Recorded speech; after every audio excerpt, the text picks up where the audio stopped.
Who's the fella owns this shithole?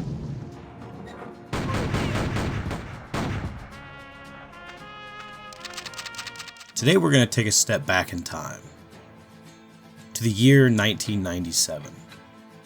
A year filled with great video games. A year filled with FPS classics. Games like Turok, Blood, GoldenEye. But there's one forgotten gem that we're going to talk about today, and that is the LucasArts classic FPS, Outlaws. And we're going to be looking at it through the resurrected filter of Nightdive Studios' recent remaster, where they have faithfully recreated, enhanced, and improved the original game and added in the Handful of Missions DLC, as well as archiving lots of art and other extras that you can look at from the menu. Outlaws follows retired U.S. Marshal James Anderson, who seeks to bring justice to a gang of criminals who killed his wife and kidnapped his daughter. This is a classic spaghetti western revenge story.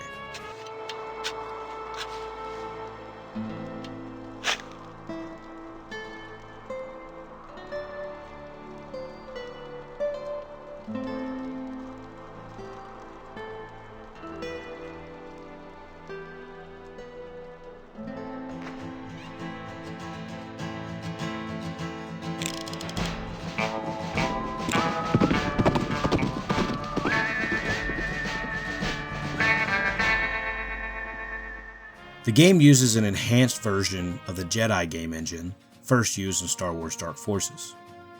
It's largely credited as the first game with a sniper zoom, and one of the first to feature a gun reloading mechanic, which is one of the most interesting, unique, and standout features of the game. It adds a very tactile feel. It makes it more challenging because if you run into a gunfight and you have no ammo, you're just going to sit there and fire and nothing's going to happen other than you're going to get absolutely demolished. And if you get hit by one of those shotgun blasts, it'll send you flying. It is comically insane. The reload mechanic means that you are forced to think about every shot. You're forced to make sure that your weapon's reloaded, make sure that every shot counts. And you're really going to be put in quite a predicament if you run out of ammo and have to run up and start just punching people in the face. You can die super easy, and the enemies can die super easy. Sometimes you can die from one shot, and oftentimes they can die from one shot.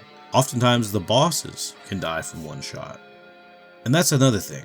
This game functions in a similar way to Red Dead Revolver, where if you've played Red Dead Revolver, you know that it's a series of linear missions that have a boss fight at the end of every single mission. Now this game is much less linear because it is these kind of largish levels, some of which are filled with puzzles, a lot of intricate maze-like design that will confuse the hell out of you if you don't know what you're doing. But luckily you just one button press away from a map that can help you go around, just like a lot of classic FPS games, which is great to have.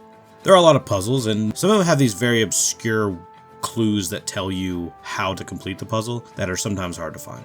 And like with the stone plates you find in one level, I just spammed them to figure out which ones went where.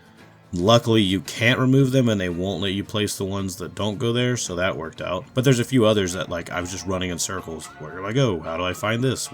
How do I get through this area? And that's not necessarily a bad thing.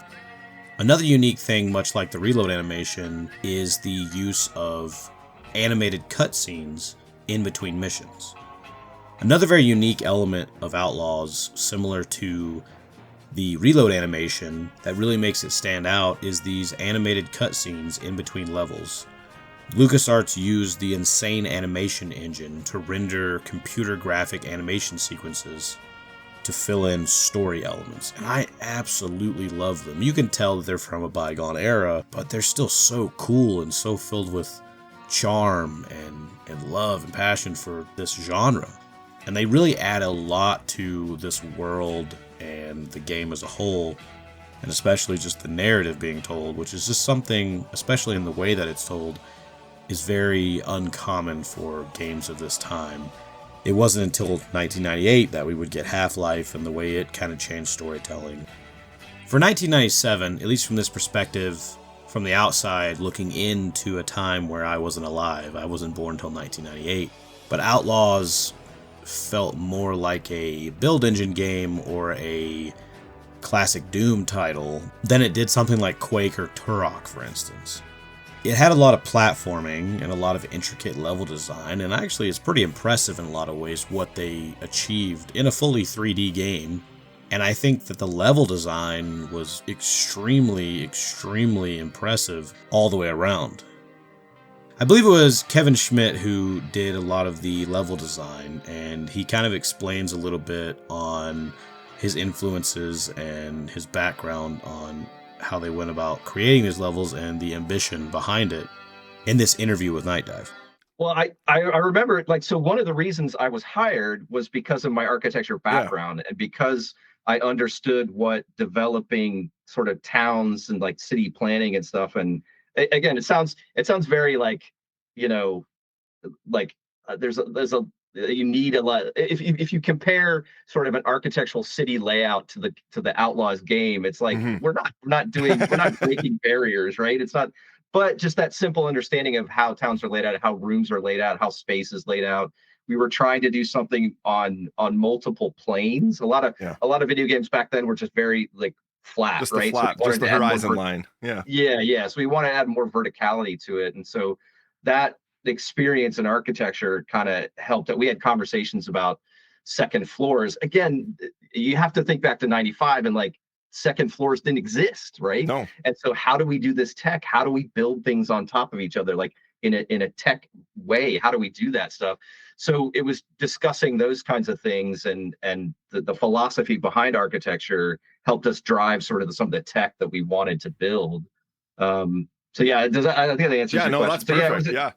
I think they did a really good job with the level design and verticality and a lot of the platforming elements, and even the use of things like crowbars and these items, which felt a lot more like Duke Nukem or a build engine title. Yet at the same time, it had that powerful simplicity of the moment-to-moment like Doom. It wasn't as complex, and there's not flying enemies or anything like Duke Nukem. There's not a lot of that going on, but there are, enemies up above on lofts, or there's this and that. And the kind of the way that enemies taunt you, they have these lines and stuff. It kind of feels more natural and normal, and it feels like you're in a Western. That just brings me to Clint Bajakian's spaghetti Western record that he had to create, that he kind of talks about a bit right here. So what was asked of me was to create a spaghetti Western record. Wow. And I was like, my goodness. I said, okay, number one, if I do that with the synthesizers of the day, it will suck. It will absolutely suck. Maybe you could get away with some kind of fake orchestral thing, ironically.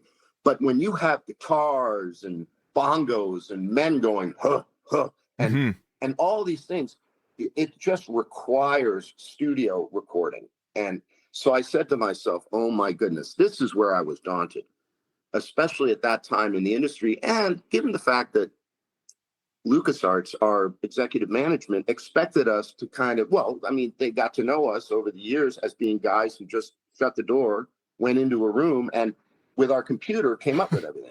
This record that he created, this soundtrack, could have been in a classic spaghetti Western film. It could have been in a Clint Eastwood film. It's perfect. It sounds amazing, and it makes every single moment in the game feel more powerful, feel more immersive, for lack of a better word. It just feels good. It feels good to play. I think the gunplay is good. The reload animation adds tension to the fights.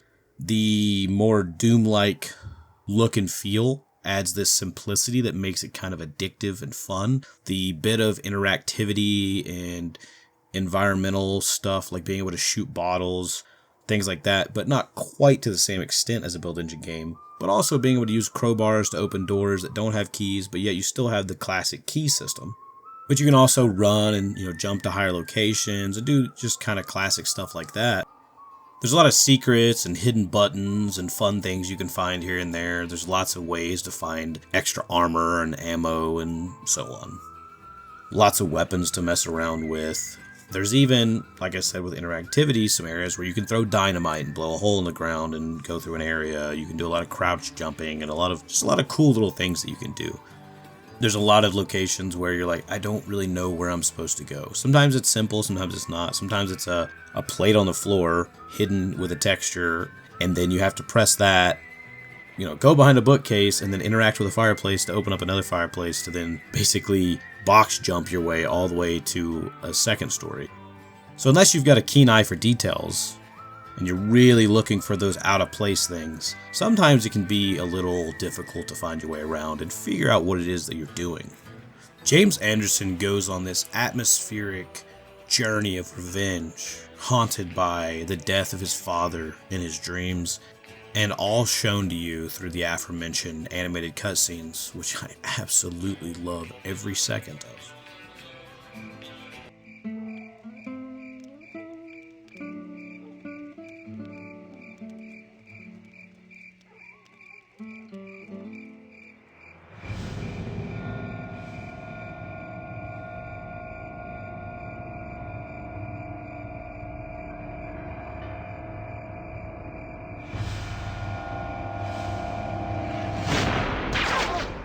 Dr. Death, the man behind James Anderson's wife's death and the kidnapping of his daughter, does get his comeuppance in one of those animated cutscenes, and it's one that I enjoy quite a bit. I'll let you check it out right here.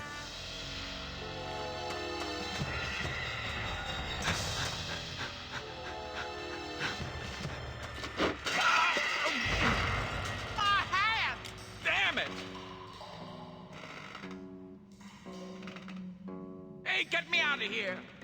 Hey, you Marshal, pull me out of here! Marshal, you hear me? I hear you, Doctor.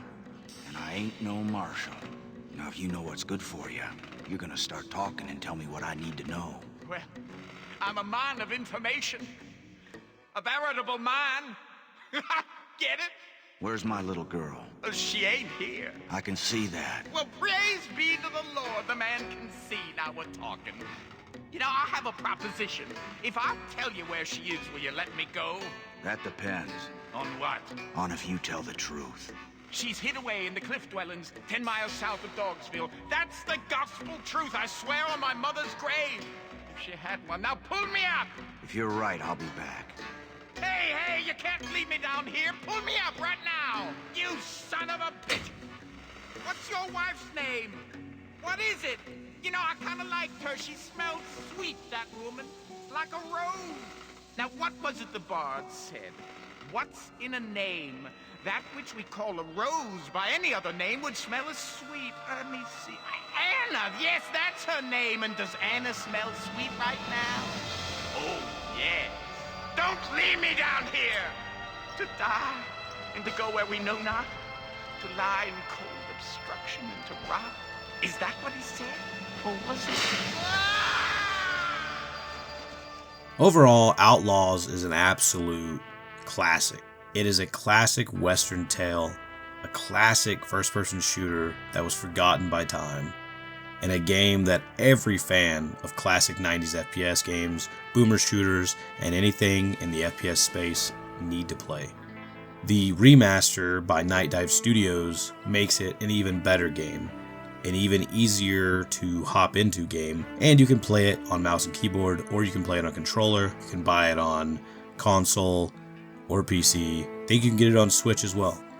The controls on controller are a bit odd. I definitely would say play it on PC, plays much better, but it doesn't take long to get used to the control scheme. It all feels really good and looks really good no matter what you're playing it on. Nightdive did a great job, as they always do. Nightdive push out banger after banger after banger on amazing games that I'm so happy get re-released and put on things that people can play right now. I know a lot of people have a lot of varying different opinions on remasters and remakes and anything of that ilk. I think what Nightdive's doing for both the archival of history on video games, for the continued existence of certain video games, and making it to where a lot of these games are widely available and playable by anyone of any age on anything, is something that I deeply, deeply respect, just for the preservation of video games and cool pieces of art and entertainment that can continue to be appreciated long past its release date. Outlaws also really reminds me of my great-grandfather and my great-great-uncle. Both of them loved a good Western. They spent a lot of time watching Westerns, and especially my great-grandfather is one of the reasons that I am such a Western fan. One of the reasons that I have such a deep appreciation for those kinds of games. And the whole time playing Outlaws just constantly reminded me of him. Just the vibe, the music, the Western aesthetic, atmosphere, classic revenge thriller. Every second of it really reminded me of him all the way through, in the same way games like Red Dead Redemption 2 did. And that made me appreciate it even more. There's not a lot of negatives that I can give you on Outlaws or Outlaws Remaster. I'm sure there's a lot more negatives with the classic game and forms of optimization and how playable they are in modern systems, and maybe some other little small things from back when the game launched. But as far as today and this Outlaws plus Handful of Missions remaster, it is such an amazing package. Such a great game to play with a lot of replayability, multiplayer, DLC missions, lots of secrets to find, achievements to gather on Steam or whatever it is you choose to play on. It's a neat little package that I think is deserving of your handful of dollars. $30 isn't much to ask for a really well crafted, recreated, and beautifully touched up game that you can play now on modern systems with good optimization, improvements, and enhancements all around. If you're a fan of Westerns, I highly recommend Outlaws. And actually, if you're a fan of Red Dead Revolver, I really, really recommend Outlaws, because there's a lot of similarities in the way that they approach their narrative and the way they approach their levels, and the whole having boss fights at the end of every level, which I find to be a pretty cool thing. Those bosses will absolutely obliterate you, so make sure you save often, which should be a no-brainer at this point for any old school game, FPS, or even RPG. You definitely need to save, if you have a manual save, as often as possible. That being said, one good shot and you can take them out too. So if you enjoy the Wild Wild West and the pursuit of happiness, well, I think you'll like this one. I think Nightdive did a bang-up job, and I think this one is more than well worth your time. I think it's worth your money. Honestly, maybe I'll go buy it on Switch or Xbox or something. It's a blast. And you know, to put a cherry on top, my son absolutely loved playing it. He played it a lot. He played it on controller on my PC, and he had a blast with it. He had so much fun. And seeing him enjoy it, it just shows that not only does the love of Westerns run in our veins, but it goes to show how a lot of these classic games are so simply designed that they can be enjoyed by anyone of any age. And that alone makes it worth it. Just sit down, pick it up, play it, have a good time, and relax. And if that isn't enough for you, according to this review from 2002, John Romero is a huge fan of Outlaws. So, if my word doesn't matter, maybe John Romero's does. With that being said, I'd like to thank you all for stopping by, checking out the video. I want to thank you all for the support.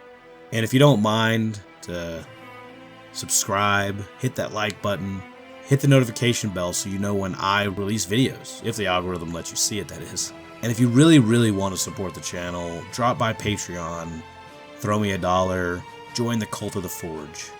And as always, I'd like to thank my continued supporters and patrons, Midnight Medium, Osh, and Melancholy Geek, for the continued support and love over on Patreon. If you want to hear more about FPS games, go check out the Quad Damage Podcast, where myself, Midnight Medium, and Robert Yap talk about boomer shooters and discuss so many things with game developers and other YouTubers. As always, the Forge is calling, and I must answer. So I'll see you all when the next video has been forged. Have a good night.